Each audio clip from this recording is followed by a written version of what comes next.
हमने वादा किया है और कल हमने घोषणा कर दी है। हमारा सरकार पे विश्वास है कि ये हमारी मांगे वो पूरी करेंगी। मैं इतना ही कहना चाहता हूँ और आप सबका सहयोग इसमें चाहता हूँ, जो भारत की पूरी जनता का सहयोग चाहता हूँ। धन्यवाद। नमस्कार। देश के लाखों पेंशन धारकों के लिए बड़ी खबर है। जी हां दोस्तों, केंद्र और राज्यों में उठ रही पुरानी पेंशन योजना की मांग के साथ साथ दिल्ली में हो रही पेंशन प्रदर्शन के बीच केंद्र सरकार ने लिया बड़ा कदम। जी हां दोस्तों, केंद्र सरकार की तरफ से पुरानी पेंशन योजना की मांग के बीच बड़ा ऐलान जारी हो चुका है। कर्मचारियों की पुरानी पेंशन योजना और नई पेंशन योजना की बढ़ती हुई मांग को देखते हुए बड़ा फैसला केंद्र सरकार के द्वारा लिया गया है। साथ ही साथ पुरानी पेंशन योजना 2024 में बनेगी। केंद्र सरकार की टेंशन, इसको लेकर भी बड़ी खबर सामने आ चुकी है। तो आखिर केंद्र सरकार ने कर्मचारियों की पेंशन योजना को लेकर क्या बड़ा ऐलान किया है, साथ ही दोस्तों कर्मचारी पेंशन धारकों के लिए क्या बड़ी खुशखबरी निकलकर सामने आ चुकी है। वहीं दोस्तों सुप्रीम कोर्ट की तरफ से केंद्र सरकार को पेंशन मामले को लेकर लगाई गई फटकार। सुप्रीम कोर्ट ने सभी याचिकाओं पर सुनवाई करने के बाद केंद्र सरकार को पेंशन योजना की समीक्षा के लिए किया प्रतिबद्ध। कहा कि जल्द से जल्द पेंशन धारकों की पेंशन की होनी चाहिए समीक्षा, उन्हें मिलना चाहिए सही न्याय। साथ ही साथ ईपीएफओ की तरफ से अब सभी के लिए बड़ी खबर सामने निकलकर आ चुकी है। ईपीएफओ ने 15,000 रुपए की सैलरी लिमिट, जो कि सुप्रीम कोर्ट द्वारा 4 नवंबर 2022 को खत्म कर दी गई थी, उसे लेकर सुनाया अंतिम फैसला कि कब से लागू कर दी जाएगी आप सभी के लिए 15,000 रुपए की जो हटी हुई लिमिट सीमा है, उस लिमिट सीमा के आधार पर आप सभी को कब से कितनी पेंशन मिलेगी। वहीं दोस्तों पेंशन बढ़ोतरी की मांग लगातार देश में तेजी पकड़ रही है। 7,500 प्लस डीए की मांग को लेकर लाखों कर्मचारियों ने दिल्ली में किया बड़ा प्रदर्शन। साथ ही साथ पुरानी पेंशन योजना की मांग को लेकर लाखों कर्मचारी दिल्ली जुटने के लिए तैयार हो चुके हैं। इन तमाम बड़ी खबरों के बारे में हम आज की इस वीडियो में जानेंगे। साथ ही साथ आपको महीने की पेंशन के साथ साथ मिलेगा 18,000 रुपए का बोनस। पेंशन वितरण की नई लिस्ट हो गई है जारी। जी हां दोस्तों, पेंशन बजट में इस पर खास सूचना आप सभी के लिए जारी कर दी जा चुकी है। साथ ही दोस्तों आप सभी को बता दें कि 2024 के लोकसभा चुनाव से पहले 5 बड़ी घोषणाएं ईपीएस पेंशन धारकों के लिए सामने निकलकर आ चुकी है। साथ ही साथ आपको कब, कितना और कैसे लाभ मिलेगा, इसके बारे में संपूर्ण जानकारी इस वीडियो के अंदर हम आपको देने जा रहे हैं। इसलिए अगर आप पेंशन धारक हैं तो आपसे निवेदन है कि आप इस वीडियो को लास्ट तक देखिए। चलिए जानते हैं 5 बड़ी घोषणाओं के साथ साथ केंद्र सरकार के द्वारा पेंशन की मांग को लेकर की गई बड़ी केंद्र की तैयारी के बारे में। चलिए जानते हैं विस्तार से, लेकिन इससे पहले चैनल को आप सब्सक्राइब कर दें, वीडियो को लाइक कर दें। और ये वीडियो खास पेंशन धारकों के लिए है। तो दोस्तों अगर आप पेंशन धारक नहीं हैं तो अभी से आप इस वीडियो को स्किप करके छोड़ के चले जाइएगा। लेकिन अगर आप पेंशन धारक हैं तो वीडियो पूरा देखिए, जिसके तहत मैं आपको बताऊंगा कि आखिर कब, कितना और किसको क्या लाभ मिलने वाला है। तो चलिए बिना किसी देरी के खबरों का सिलसिला शुरू करते हैं। तो दोस्तों सबसे पहले बड़ी खबर निकलकर सामने आ चुकी है। जी हां दोस्तों, यहां पर आप सभी के लिए केंद्र सरकार की तरफ से पेंशन योजना की मांग को लेकर किए गए बड़े ऐलान के लिए यहां पर सामने आई बड़ी खबर। जी हां दोस्तों, सरकारी कर्मचारियों के लिए बड़ी खुशखबरी। केंद्र सरकार ने पुरानी पेंशन की मांग पर कर दिया बड़ा ऐलान। जी हां दोस्तों, आप सभी के लिए पुरानी पेंशन योजना की जो मांग हो रही थी, दिल्ली में लगातार इसके लिए धरना प्रदर्शन हो रही थी।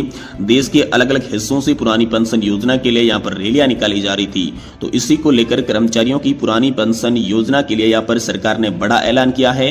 कर्मचारियों की पेंशन योजना को लेकर सरकार ने कमेटी बनाने का ऐलान कर दिया है। जी हां दोस्तों, साथ ही वित्त सचिव के नेतृत्व में ये कमेटी बनाई गई थी जो पहले, और इसके बाद अब एक और नई कमेटी का यहां पर आप सभी के लिए ऐलान कर दिया जा चुका है, जिसके तहत पुरानी पेंशन योजना क्या वाकई में सही है, कर्मचारियों को यहां पर पेंशन धारकों को पुरानी पेंशन योजना देनी चाहिए। इसके लिए यहां पर आप सभी के लिए बड़ी योजना बनाई गई है। साथ ही साथ वित्त मंत्री ने लोकसभा में फाइनेंस बिल भी पेश कर दिया है, और इसी फाइनेंस बिल में आप सभी के लिए बड़ी खुशखबरियां निकल कर आ सकती है।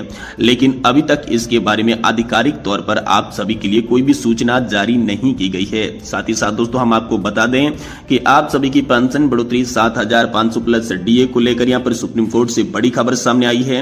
सुप्रीम कोर्ट ने कहा है कि 7,500 प्लस डीए की मांग जायज मांग है। पेंशन धारकों की ये मांग जल्द से जल्द केंद्र सरकार को पूरी करनी चाहिए। इसके लिए यहाँ पर पेंशन धारकों ने कई बार केंद्र सरकार को लेटर भी लिखा था और इसके साथ साथ यहाँ पर एनएससी राष्ट्रीय संघर्ष समिति के अध्यक्ष कमांडर अशोक जी रावत के द्वारा यहाँ पर 15 दिन का टाइम केंद्र सरकार को दे दिया जा चुका है। 15 दिन के अंदर अगर पेंशन धारकों की मांगों पर किसी भी प्रकार की कोई भी कार्रवाई नहीं की गई तो पेंशन धारक एक बार फिर से देश में बड़ा आंदोलन करेंगे। दोस्तों, आपकी जानकारी के लिए बता दें कि कमांडर अशोक जी रावत ने दिल्ली के अंदर अनेकों यहाँ पर ऐलान किए हैं। साथ ही दिल्ली के जंतर मंतर पर गत साल में यहाँ पर बड़े प्रदर्शन किए, बीते हुए समय में यहाँ पर बड़े प्रदर्शन किए और एक बार फिर से पुरानी पेंशन योजना की मांग को लेकर दिल्ली में जो सैलाब उमड़ा उसने यहाँ पर दोस्तों बीजेपी की सत्ता की यहाँ पर कुर्सी हिला डाली। जी हाँ दोस्तों, उन्होंने यहाँ पर ऐलान किया कि जो पेंशन का काम करेगा वही देश में राज करेगा। इसी को लेकर लगातार यहाँ पर बहस छिड़ी हुई थी, लगातार यहाँ पर धरना प्रदर्शन हो रहे थे, लगातार रैलियां निकाली जा रही थी। इसी के बीच लाखों की संख्या में रामलीला मैदान में यहाँ पर पहुंचे थे पेंशन धारक।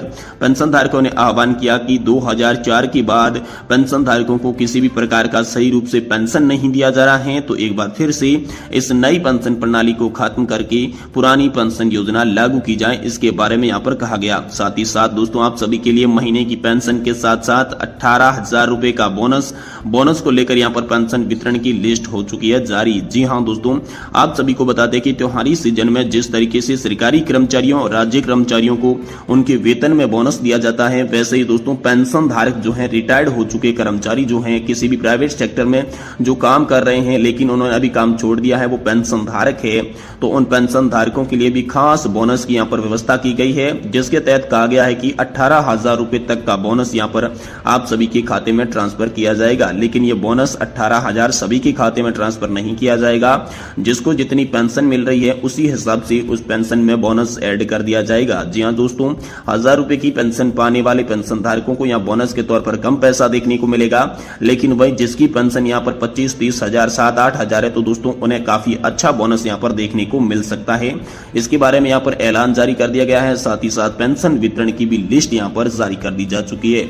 वहीं दोस्तों, आप सभी के लिए बड़ी खबर है कि ईपीएफओ ने यहाँ पर अपना स्पष्टीकरण किया जारी। 15,000 रुपए की 22 नवंबर 2022 को जो यहाँ पर 4 नवंबर 2022 को जो यहाँ पर अधिसूचना सुप्रीम कोर्ट ने जारी की थी, जिसके तहत कहा गया था कि 15,000 रुपए की सैलरी लिमिट को खत्म कर देना चाहिए। तो इसको लेकर यहाँ पर ईपीएफओ ने अपना रुख साफ किया है। ईपीएफओ ने कहा है कि ईपीएफओ जल्द से जल्द सर्कुलर के आधार पर आप सभी की पेंशन की जो बढ़ोतरी है, 15,000 रुपए की जो लिमिट सीमा खत्म कर दी गई थी, तो अब आपको जो एक्चुअल बेसिक सैलरी है, आपकी जो सैलरी मिल रही है, उसी के आधार पर आप सभी के खाते में पेंशन का ट्रांसफर किया जाएगा। इसके बारे में बड़ी खबर आ चुकी है। वहीं दोस्तों, केंद्र सरकार को सुप्रीम कोर्ट ने लगाई पेंशन के मामले पर बड़ी फटकार। जी हाँ दोस्तों, इस खबर की बात करें तो दोस्तों लगातार सुप्रीम कोर्ट के अंदर याचिका आने के बाद यहाँ पर सुप्रीम कोर्ट में एक बार फिर से पेंशन धारकों का केस खोला गया, जिसमें यहाँ पर पेंशन धारकों के लिए बहुत ही बड़ा फैसला यहाँ पर जस्टिस ने कर दिया है। जी हाँ दोस्तों, पेंशन धारकों को यहाँ पर राहत देते हुए उनकी 47 याचिकाओं पर सुनवाई की गई।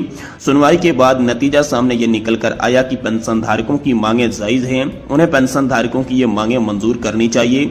इसके लिए सरकार को यहाँ पर 15 दिन का टाइम जो है वो सुप्रीम कोर्ट के द्वारा दे दिया गया है। सुप्रीम कोर्ट ने कहा है कि सरकार जल्द से जल्द इन पेंशन धारकों की मांगे मंजूर करें। इसके लिए बाकायदा उन्होंने सरकार को नोटिस भी जारी कर दिया गया है। साथ ही साथ पेंशन धारकों का एक ही नारा है कि 2024 के चुनाव में अगर बहिष्कार होगा, अगर बीजेपी पेंशन का काम नहीं करेगी तो। यानी दोस्तों, पेंशन धारकों ने कमर कस ली है। वोट पेंशन धारक उन्हीं को देंगे जो पेंशन का काम करेगा, जो ओपीएस लागू करेगा। वोट फॉर ओपीएस के बारे में भी यहाँ पर बता चुके हैं। साथ ही साथ दोस्तों, आपको कब, कितना और कैसे लाभ मिलेगा, इसके बारे में बात की जाए तो दोस्तों, आपका ये जो लाभ है 2024 के लोकसभा चुनाव से पहले मिलेगा, क्योंकि केंद्र की मोदी सरकार ये नहीं चाहती कि पेंशन धारक उनके खिलाफ जाए। तो दोस्तों, 2024 के लोकसभा चुनाव से पहले सभी पेंशन धारकों को लाभ मिलना शुरू हो जाएगा, लेकिन अभी तक इसका कोई डेट का ऐलान नहीं किया गया है। जैसे ही पेंशन धारकों से जुड़ी कोई बड़ी खबर होगी, हम आपको इसी चैनल के माध्यम से तुरंत देने की कोशिश